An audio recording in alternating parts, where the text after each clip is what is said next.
All right. Hi everyone. Thanks everyone again for being here and for coming to EAAMO'. So right now what we're going to do is we're going to start the Doctoral Consortium. So the first thing that's going to happen is Augustin here is going to give a how to talk about kind of like job market skills and everything.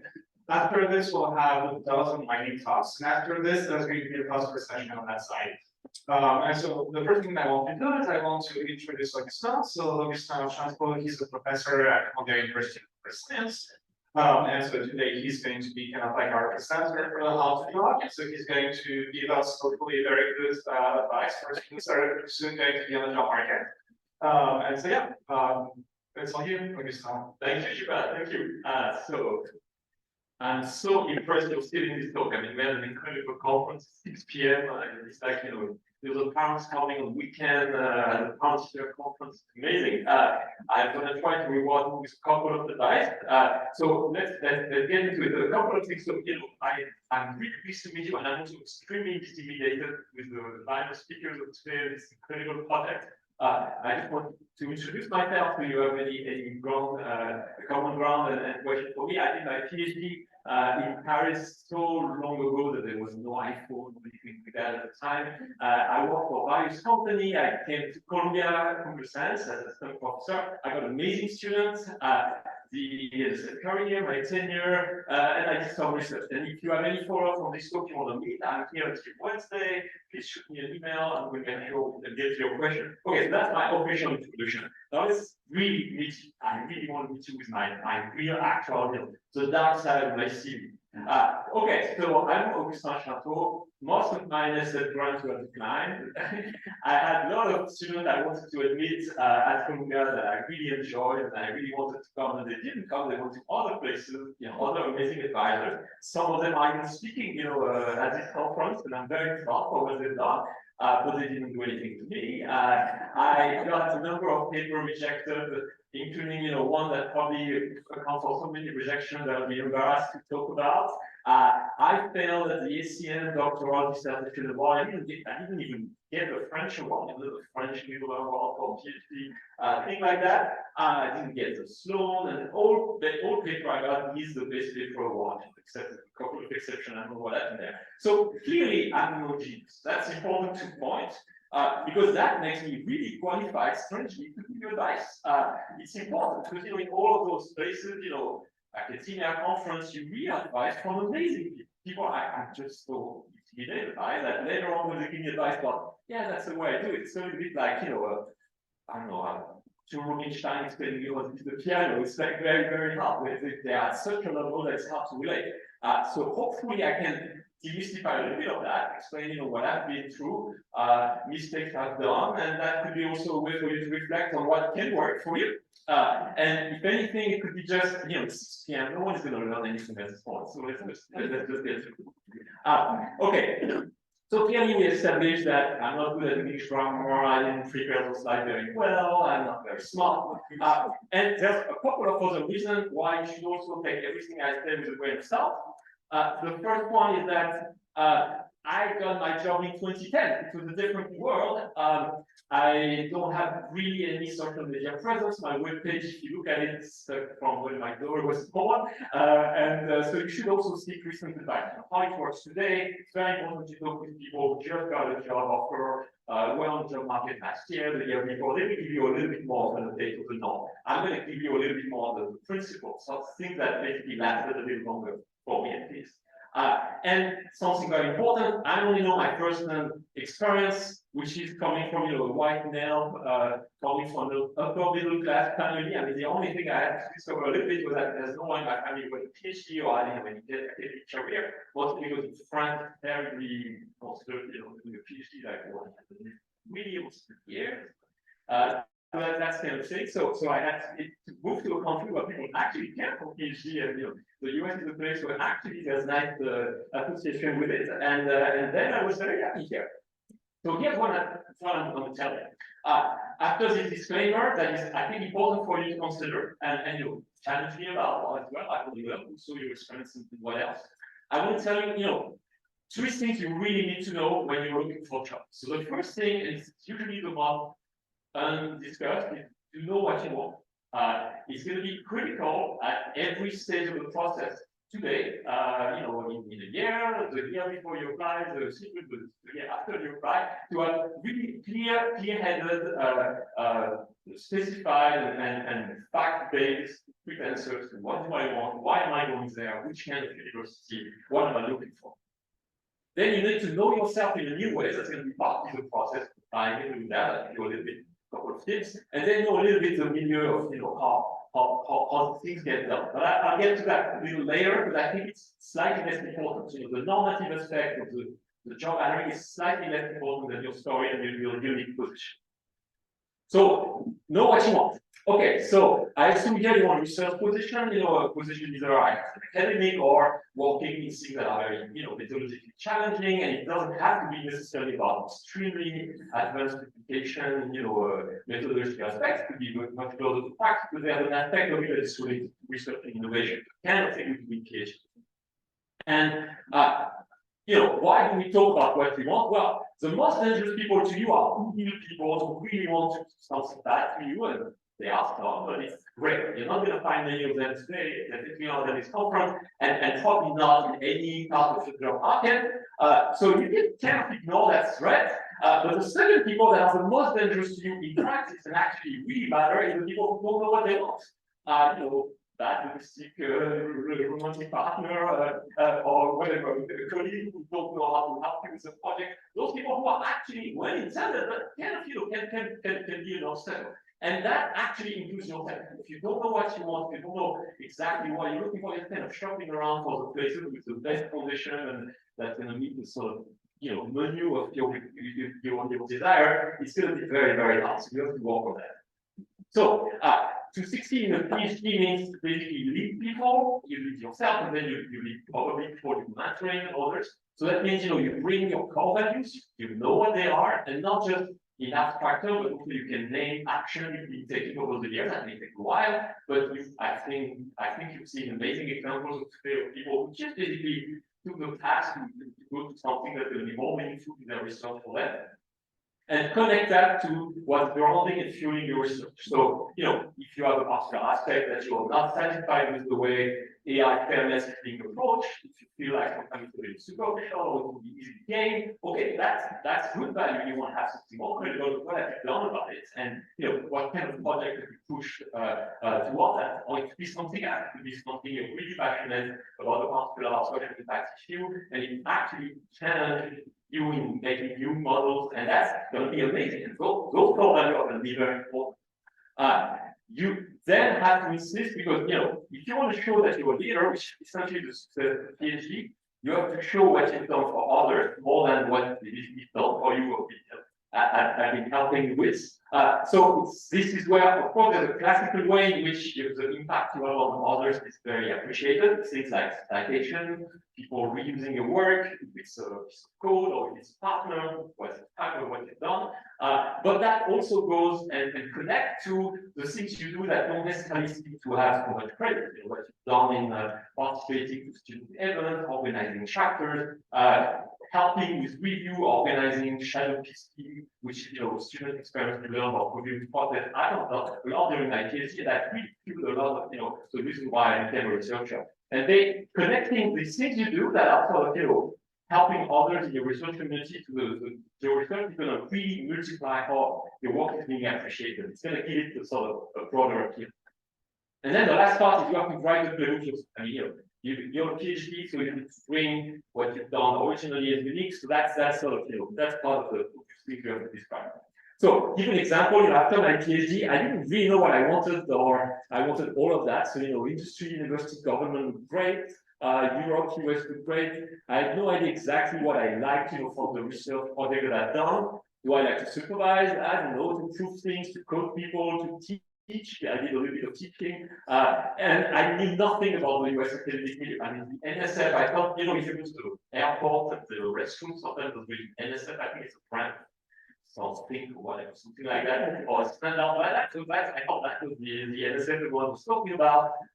Grants, I thought it was just a general in history book, so it's important to get things done here. The DARPA, I thought was, the internet was sold a long time ago. That's basically what I knew. And thank God, I was not on the market last year. I just sort of had decided to go on a little bit of industry research just to stick around and explore. And that would have been otherwise a terrible idea. But then during those years, I basically borrowed amazing quotes and experience from finding really smart people.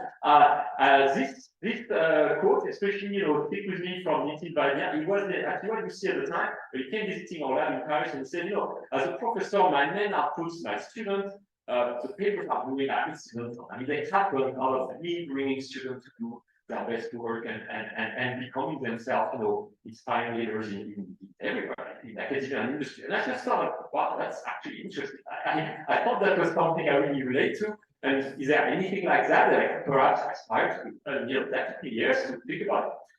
And another quote I remember from the book was, many persons want to be president, but very few people want to do president.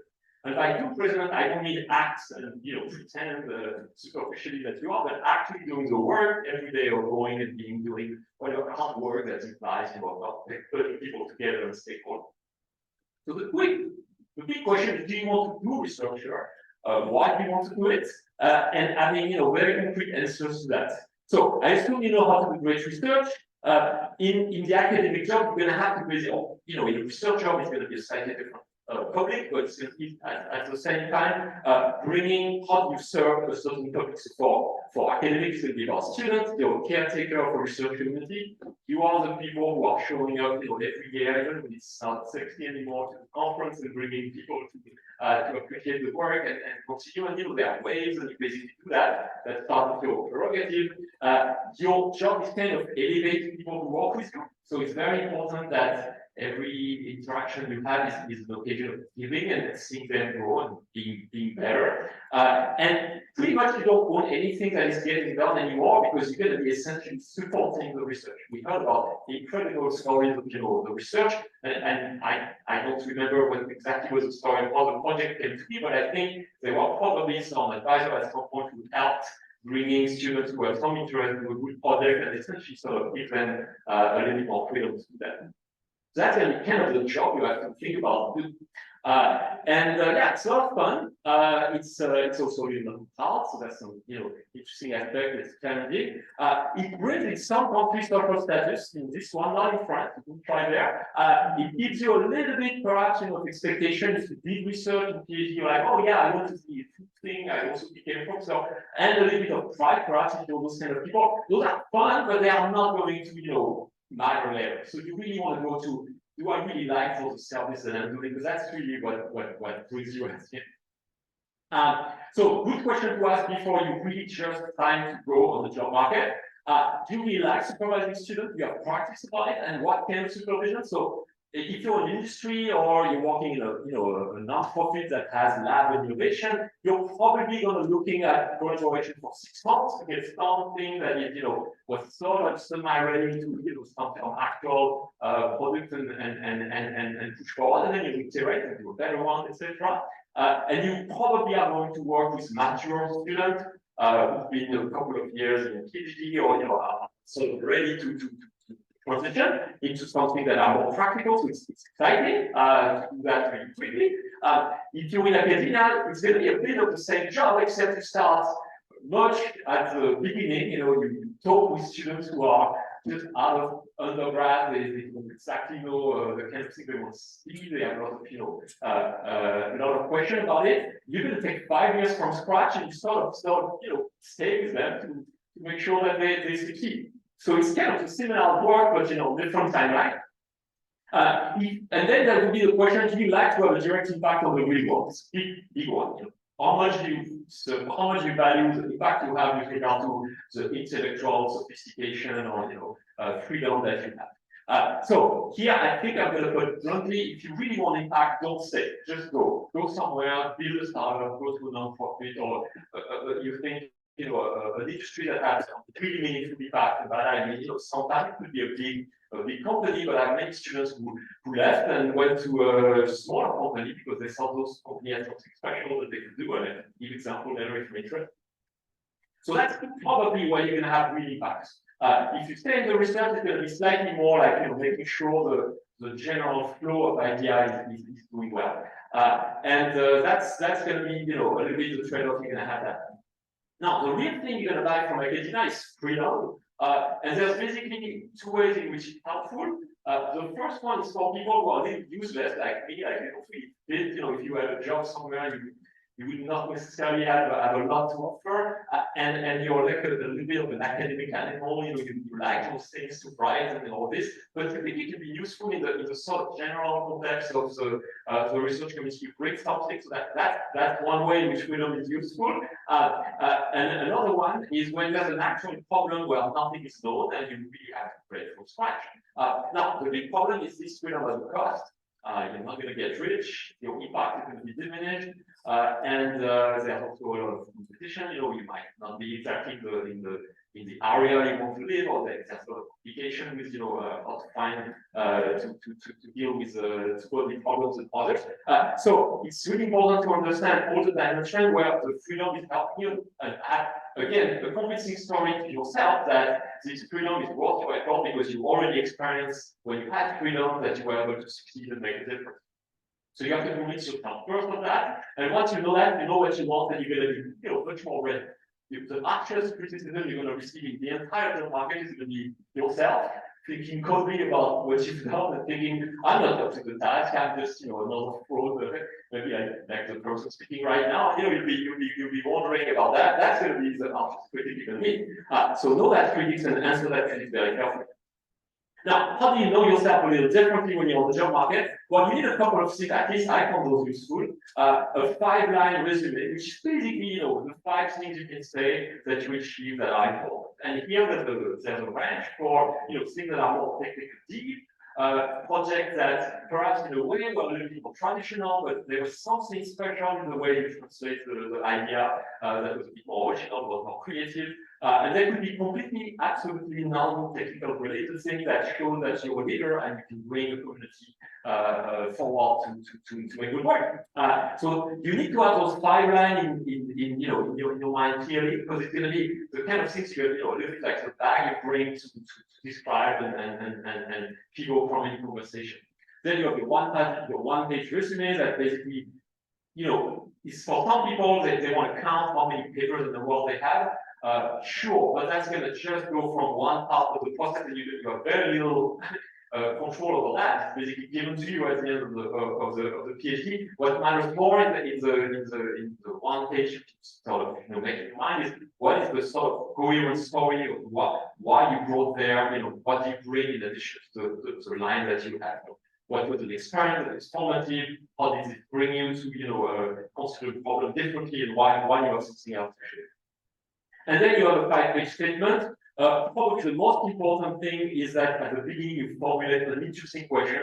Otherwise, people are not going to read it. So the first paragraph is about like, hey, here's a really open challenge, and I'm going to address part of it, but it's very important. Your department needs to be hiring someone who is known to be a leader in that particular area because it's going to be big. And I'm not going to cover all of it, but I'm going to be the best place to do this. And then you describe a little bit what you've done, but of course it's just preamble to what you will do in the next 5 years, and you sort of project yourself to this.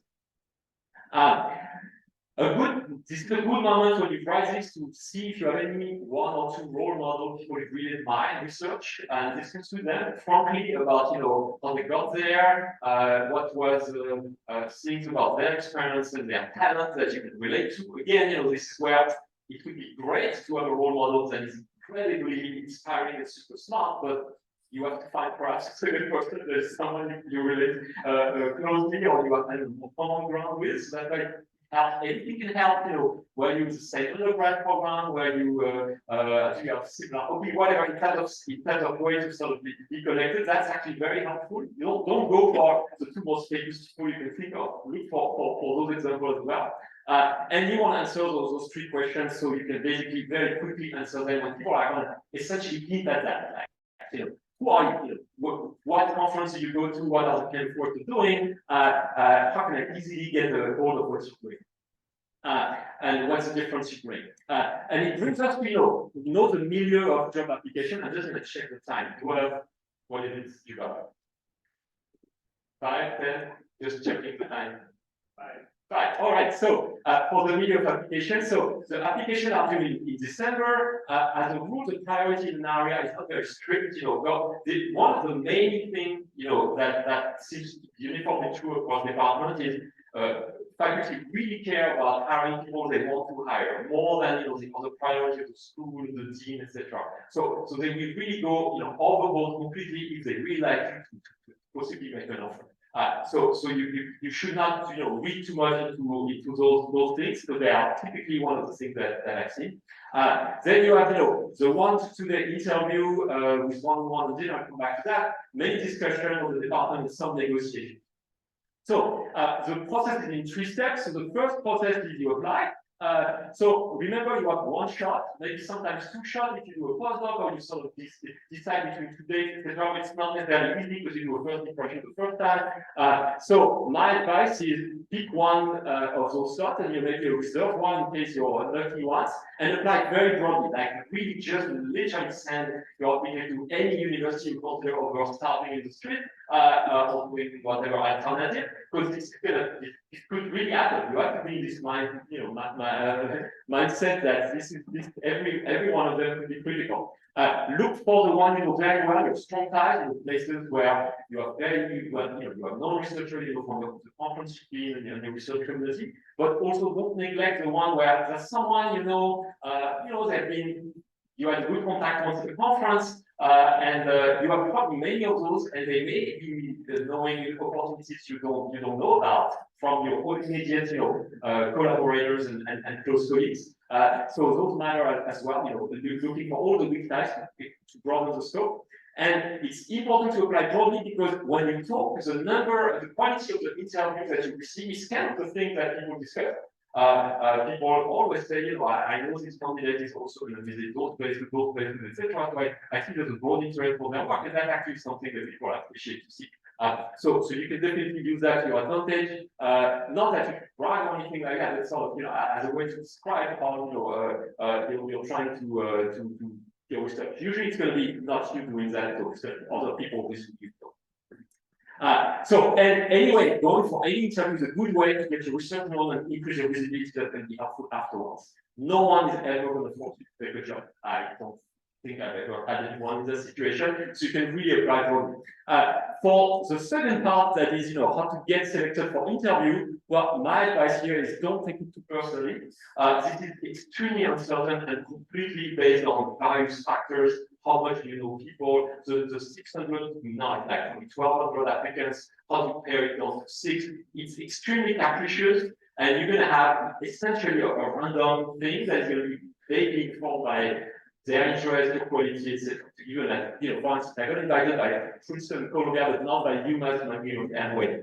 And I don't think those 3 last are necessarily highly ranked, and I was just. So this is absolutely not a beauty contest and the rank and the pure quality. It's full of tons of factors.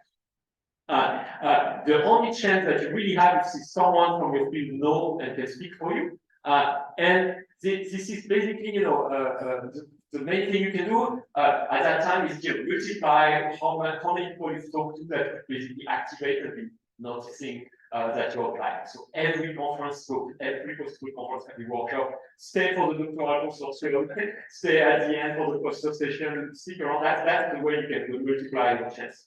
And once you are basically getting into the interview, well, first of all, congratulations. That's not you should first congratulate yourself for going. That's amazing. This is going to be important and great, no matter how the interview goes. If you've been selected, that means you already have stronger lives, and the people in your area are better. So the people you know that basically you have ever heard of, they already know your work. They basically have already selected. So now you're making a talk to collect to everyone else in the department, and you have to take any attention given to you as well. Even question. I remember during my job talk, after like 3 minutes, someone asked me stuff. Sorry, what is a network? That was literally the question they received. And that was a bit disconcerting. I was a little bit like, okay, how am I going to answer that? Is it said in a friendly or personal way? I have no idea. But I sort of took it as a funny exchange to talk about the various ways in which you can define a network, whether you inherit it, whether you create it from scratch, or and we had a relatively nice interaction there. And I think what was important was that someone paid attention. Even if they only have one word and they say, what do you mean by this word? That's amazing. Everybody else was probably on their laptop and reading email, and I was just so grateful for it. So everything that's going to happen like that, any attention given, you should be so grateful about. You should be yourself, of course. This is the most important. What authenticity is going to go through. So you should dress the way you dress on a nice conference, but no more. You should just be like that. But you can be yourself on your best day. Of course, you need to think of what was the time in your life where you were really proud, happy, everything seems beautiful, not 6 p.m. in the middle of the conference, but you were something else, and just take that in your mind. And in addition to that, you should imagine that you're visiting the only university who's going to give you a job. Of course, there are many others. Maybe you're even visiting the third one that week or whatever. Okay, but you have this precious chance at this time, and you might be incredibly grateful for that particular place letting you visit and connect. In most of the one-on-one, you're not going to go time into describing your talk, and people are going to ask, but I don't see more detail of this group, etc. No, it's going to be probably people who roughly find your work interesting, but they wonder whether or not you're going to connect with whatever their student, their research, maybe someone they can have common ground with. So try to find an overlapping, intersecting interest. Develop it and see, can you maintain a high-level, interesting conversation with them? And that's where your pipeline resume can be helpful. You can quickly bring something, not because you want to show it, but because you can connect it to something that is a little bit more quick that, I find what you said very interesting, that you may not be saying, and perhaps would not necessarily convince them. One thing that is two more tips that are important when you visit. At dinner, who's coming is a hint. So probably, again, everyone is busy. No one wants to come for dinner for another faculty candidate that, free food is, after a few years, not a motivation anymore. So people who came, again, are giving you a great gift. They give you time. Probably it's a group of people who are going to argue at the faculty meeting that, hey, I think this area is very important, that they've already established, otherwise you wouldn't be there. And in addition, we really love how this resonated with that. So you're looking for those connections. You just want to have this sort of active, interesting time. And so go for a sort of friendly, more relaxed, because now you're in sort of your aligned group, and try to essentially energize and activate how much of the things you're describing in your research can be even better together. That's sort of the big one. And the second thing that matters to me a lot was that in every department, there's going to be priorities. And there's nothing you can do if you're a machine learning candidate, so there's a theory candidate, and at the end, it boils down to a theory versus machine learning. There's nothing you're going to do to feed the other areas, because they have to be loyal to the area. I mean, it's extremely rare that someone says, oh yeah, no, I understand, but this person, no, they're going to go to the area that makes sense. They need the area to grow, etc. So you cannot really win those votes. But the people in the middle that have nothing to do with any of this area, they're a little bit free to grasp. I mean, they are not married to the department hiring in this area or this area. They're really going to be sensitive to whoever it is. And you might at first neglect them as being, well, they're not very relevant, they don't do my technical work, but they would actually be very important in the final decision, because it's kind of a vote where every vote counts. That's usually not what the department does. And a list of mistakes that I know I did, so you don't have to. Imagine your statement is going to be, basically written in the marble somewhere because it's an amazing estimate contribution to your field. It's not going to be exactly some fun part. It should be a little bit appealing, but you should write it, forget about it afterwards. So your paper, your reputation, what you've done for other matter more. Then be boring too long. So don't be worried if you're a little boring. I think there's a little bit of, it has to be a little boring at some point, and there's going to be at some point something technical, something not sexy. It's totally normal. You just don't want this to be too extensive, basically, you know. There will be some conversation that look like you missed train, there will be, so just be able to, you know, quickly come back from that.